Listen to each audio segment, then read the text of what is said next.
Hey friends, welcome back to my channel. In today's video, I'm going to talk to you about something that is really important and has been really important in our homeschool journey, and that is community. So hello, I am Jamie. I'm a homeschooling mama to 5 kiddos. I have a 7th grader, a 6th grader, a 1st grader, a 3-year-old, and a baby. And we're going to talk about homeschool communities or villages. You might have heard the phrase before, it takes a village. And I have found that in homeschooling, it really does take a village in the sense of it just helps us as homeschooling mamas. So homeschooling can feel isolating at times, especially when we're the ones steering the ship. Day in and day out, it's just us home with our kiddos. But community is what lifts us up. It's so whether it's a homeschooling family, local co-ops, online groups, or even close friends or family members who understand what you're doing and why you're doing it. So having a village means you're getting encouragement on those tough days. You're sharing resources, you're sharing ideas, and you know that you're not alone on your homeschool journey. So it's a place to celebrate the wins, vent with the frustrations, and grow together. So how can you build your village? Building a community can feel very overwhelming. I know, because for years I really struggled with building that community. I would have close friends and we would do stuff together, but I wanted a bigger village. I wanted to be able to reach a huge amount of people. So I'm going to give you some tips that we did in our family that has really helped grow our village. And I feel like this year we are really thriving with our village, with our community, and I feel at peace with this part of our homeschooling journey. So here are some few things that had helped me. Number one, start small. Reach out to one family, one friend who shares the same values, the same interests as you. Invite them over for a play date or invite them over to do some type of school activity together.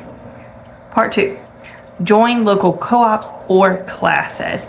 So even one weekly meetup a week makes a huge difference. It's getting you out of your house, it's letting your kids socialize, and it's helping you to have that socialization with those other moms or families. It's letting you kind of bounce ideas off of one another.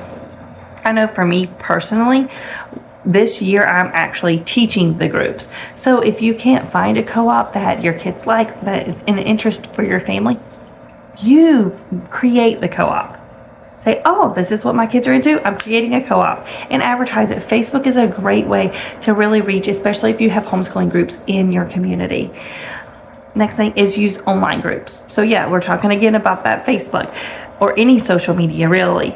There are amazing homeschool communities on Facebook. There's homeschool communities on Instagram and other forums that you can get support from, even if it's not like in person and physical.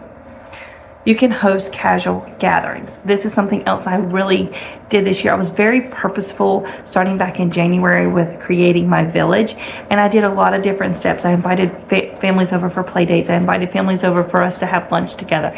I just was trying to slowly build up this community. So some examples of some casual gatherings you could do is have a book swap, have a craft afternoon, go on nature walks, meet up at the park with your whole family. The next tip is be open to different types of communities. So it doesn't have to look the same for everyone. Your village might be a mix of more in-person and virtual, or maybe it's completely virtual, or maybe it's completely in-person. As long as you're making connections with others, that's all that matters. So for me personally, building our homeschool village has been life-changing. It helped me stay motivated. It's helped me learn new things. I actually learned how to use the Cricut, and if you've been following me, I've been showing things from my Cricut. I made my kids shirts this year. I learned that from someone in my homeschool village.